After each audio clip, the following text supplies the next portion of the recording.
One Sunday, in a church built out of green stone, a preacher stands up to talk about the man who built the town. He has picked his text carefully. Thou hast made him a little lower than the angels, and hast crowned him with glory and honor. He finishes by reading out a line from a St. Louis newspaper that this man ought to be nominated President of the United States. The man he's talking about is George Pullman. His company didn't just build the factory here. It built the streets, the shops, the park, the houses, and this church. And the church the preacher is standing in pays that company $100 a month. Water, steam, and gas extra. Next door, there's a parsonage, a house built for a minister to live in. It's handsome. It's empty. No minister has ever been able to live in it because the rent is $65 a month. And here's a number to hold on to for the next quarter of an hour. Men who lived here swore to the United States government that at times, after the rent came out, 2 weeks of work left them with as little as 4 cents. In this town, the boss owned the house you slept in. He owned the church you prayed in, and your rent went back to him through the company's own bank. This is a history of the town the boss owned. Start with the part that's true and gets left out. It was good. In 1880, the Pullman Company bought 500 acres of Illinois prairie south of Chicago and built on 300 of them. A factory, a hotel, an arcade, churches, athletic grounds, and row after row of brick houses for the men who would build the railway cars.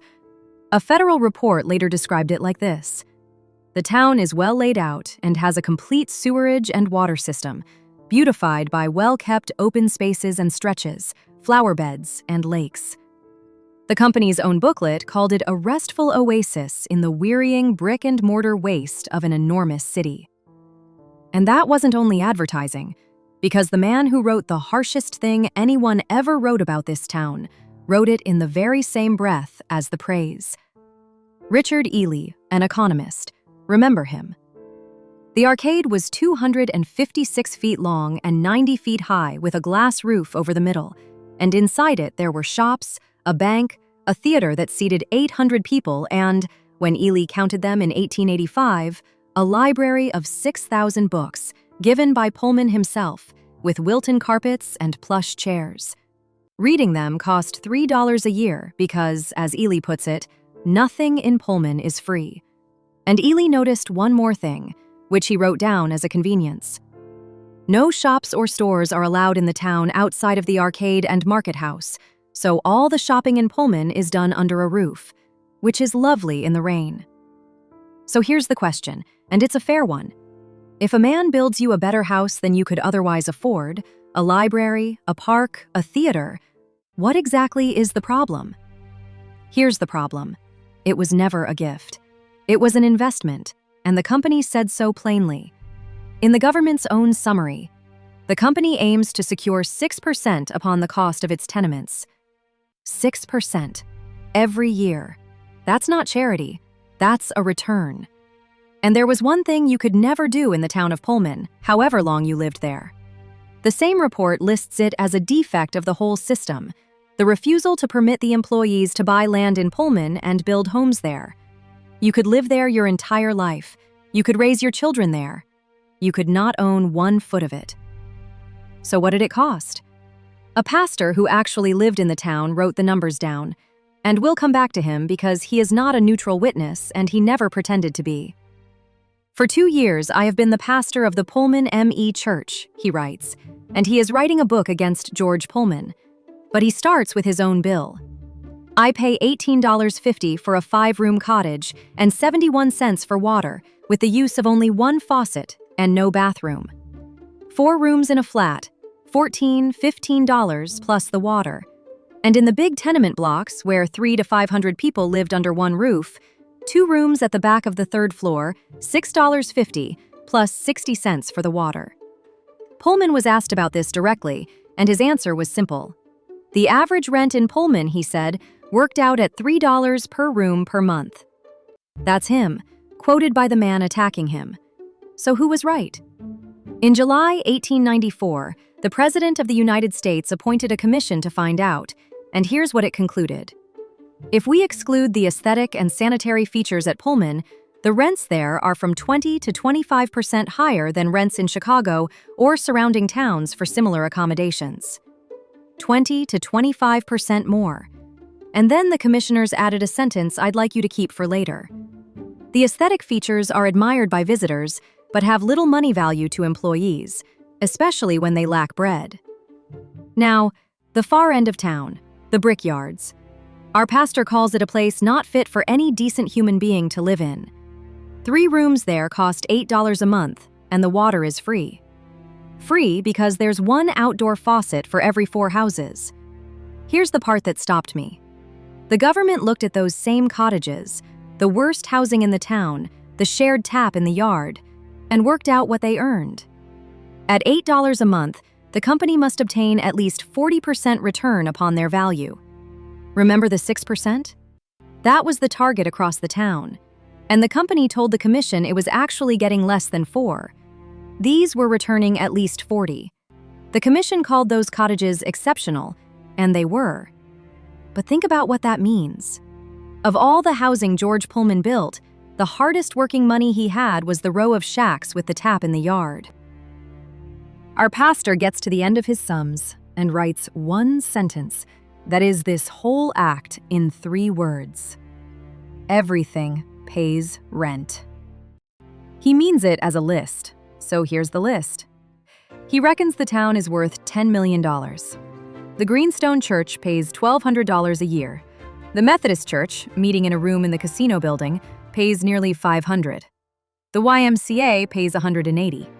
His 1,800 dwellings bring in $325,000 or more. And the market, the arcade, and the shops bring in a good rental besides. Which brings up something you're probably expecting, so let's deal with it. You might assume there was a company store. That's the version most of us have heard about towns like this. The boss owns the only shop, the prices are whatever he says, and you end up owing him money you can never pay back. That isn't what happened here. And we know because the man with every reason to say otherwise says the opposite. The pastor, in the middle of a book attacking Pullman, writes, "All the stores in the town are rented by individuals who are supposed to be independent of the company. You are not compelled to purchase at these stores." Years later, the company said the same thing under oath in court. It had never had any interest in those stores, and it did not let its workers run up credit against their wages there. So, no company store. What there was quieter and harder to argue with. The shopkeeper paid rent too. Everything in that town paid rent, to the same address. And the judges who read all this at the end of the story used a harder word for it than we would. They said the arrangement tended to create monopolies in the business of selling the necessaries and comforts of life. Which brings us back to where we started. What does it cost to have somewhere to say what you think? The Greenstone Church was rented to a Presbyterian congregation for $100 a month, water, steam, and gas on top. The parsonage beside it went for $65 a month, and that's why no minister was ever able to live in it. And it isn't only our pastor saying so, because the Federal Commission put it in a government report. The principal church and its parsonage are very attractive structures, but often are not occupied because the rental required to be paid is higher than any church society is willing to pay to obtain the gospel privileges to be thereby secured. Though read that report's footnote and you find where the commissioners got it. The sworn testimony of our pastor. Not 2 witnesses, the same man twice, once under oath. It is still a remarkable sentence for a government to print. The church was too expensive to hold church in. And our pastor's own congregation? They met in a rented room with 326 opera chairs and 2 small rooms at the back, one of which was his study. $300 in rent, $60 for steam. Gas on top of that. With the janitor, over $500 a year. He adds, almost as an aside, that the churches couldn't have paid these rents at all if the people of Pullman hadn't been so generous. so picture it. He rents his cottage from the company. His church rents its room from the company. And in 1894, he publishes a book that says the town is a stage set, that like the stage, there is something behind the scenes, and that which is behind the scenes does not harmonize with the effect produced before the curtain. He was not a neutral man. He was a witness with a rent bill. Now, the third thing. Not the house, not the church, the money itself. Illinois had passed a law to stop employers taking rent straight out of a worker's wages. Before that law, the government report says, rent was deducted from the wages. After it, the company handed you 2 pieces of paper instead of 1, a check for the rent and a check for what was left. Which sounds like the law worked. Read the next sentence. There is nothing to prevent the payee of the check from cashing it outside of the bank. You could take it anywhere. But as the bank is rent collector, it presses for the rent and is aided in collecting it by knowledge on the part of the tenant that by arrears, he may lose his job. Nobody had to threaten anybody. Everybody just knew. So, the obvious question, if you didn't like it, why not just move? Live somewhere else, work here. The commission asked that too, and didn't accept the company's answer. The companies claim that the workmen need not hire its tenements and can live elsewhere if they choose, is not entirely tenable. The fear of losing work keeps them in Pullman, because the company is supposed, as a matter of business, to give a preference to its tenants when work is slack. You rented from your boss because you thought it might save your job. Nobody wrote that rule down. Then, in 1893, the country's economy crashes. Orders stop coming. The company cuts wages by about a quarter on average and does not cut the rents. It says the two things have nothing to do with each other. On the 11th of May, 1894, the men at Pullman walk out, and by the end of June, it has become a national strike. That's a story we've told, and it isn't this one. This one is in the accounts, which the company handed over and the government printed. 2 sets of people got paid here, the workers and the shareholders, people who owned a piece of the company and got a payment called a dividend just for owning it.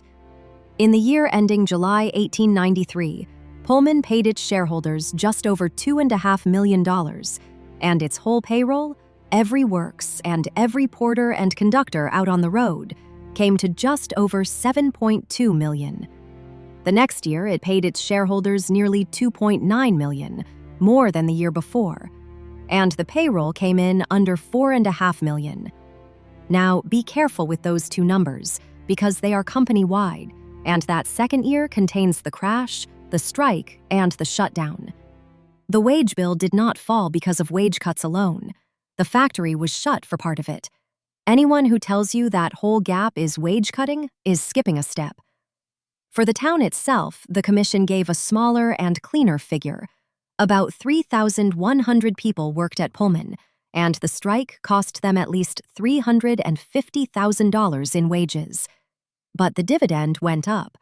And the commission recorded one more thing, which needs no asterisk at all. During all of this reduction and its attendant suffering, none of the salaries of the officers, managers, or superintendents were reduced. Some workers told the commission what was left in the second check after the rent came out of the first. For 2 weeks of work, at times, between 4 cents and $1. The commissioners noted that witnesses swore to it, and that the company has not produced its checks in rebuttal. And now the part that has to be said, because leaving it out would be cheating. By the time of the strike, about $70,000 of unpaid rent had piled up. The commission's own words, "It is fair to say that this accumulation of unpaid rent was due to leniency on the part of the company toward those who could not pay the rent and support their families. And this, neither have any actual evictions taken place. Nobody was evicted." The commission's next line is drier. The company was holding these matters in abeyance while the wage cuts and the strike played out. But nobody was put onto the street. The company also kept the works running at a loss, which the commission put at less than 1% upon its capital and surplus. A real sacrifice, and a small one. That's the whole point. You don't need a villain for this to go wrong. You need one man to own the house, the church, the shop, the bank, and the job, and then to be perfectly reasonable about it. Here's the thing I keep coming back to. Somebody said all of this before any of it happened. Richard Ely, the economist who walked around the arcade and admired the library, published that same article in Harper's in February 1885. The strike is 9 years away. Nobody has walked out of anything. And in the middle of all that admiring, Ely writes this: "The conclusion is unavoidable that the idea of Pullman is un-American. It is benevolent, well-wishing feudalism which desires the happiness of the people, but in such way as shall please the authorities. Feudalism is the old system, where one lord owns the land, and everybody living on it owes him." Ely is saying, we got rid of that, and this has quietly rebuilt it out of red brick with flower beds. The ruler he thinks of is the late Tsar of Russia, Alexander II, who truly cared about his subjects' welfare and wanted them to be happy, but desired their happiness to proceed from him. And he notices something small and strange.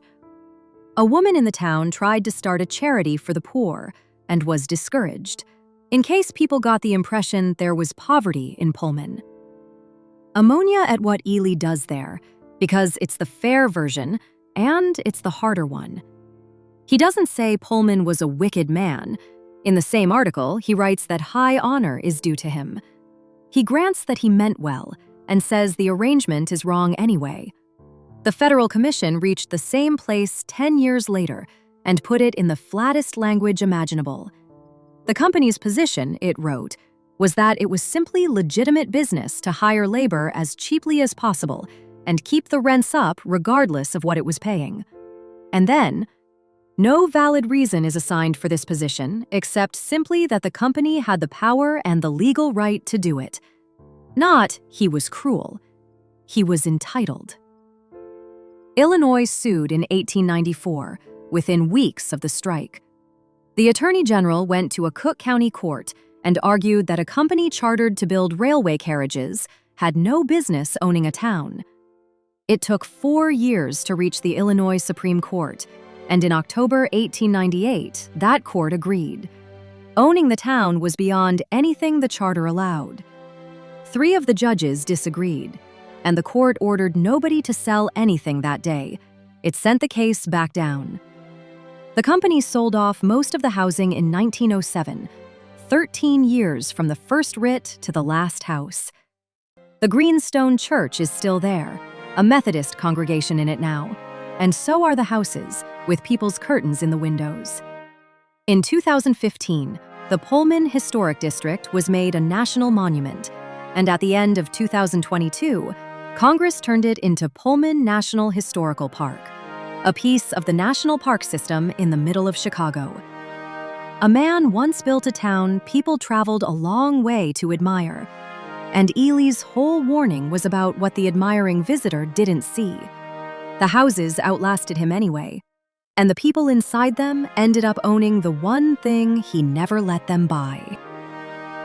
If you want the story of what happened when this town finally walked out, that one's already up, and I'll put it on the screen now.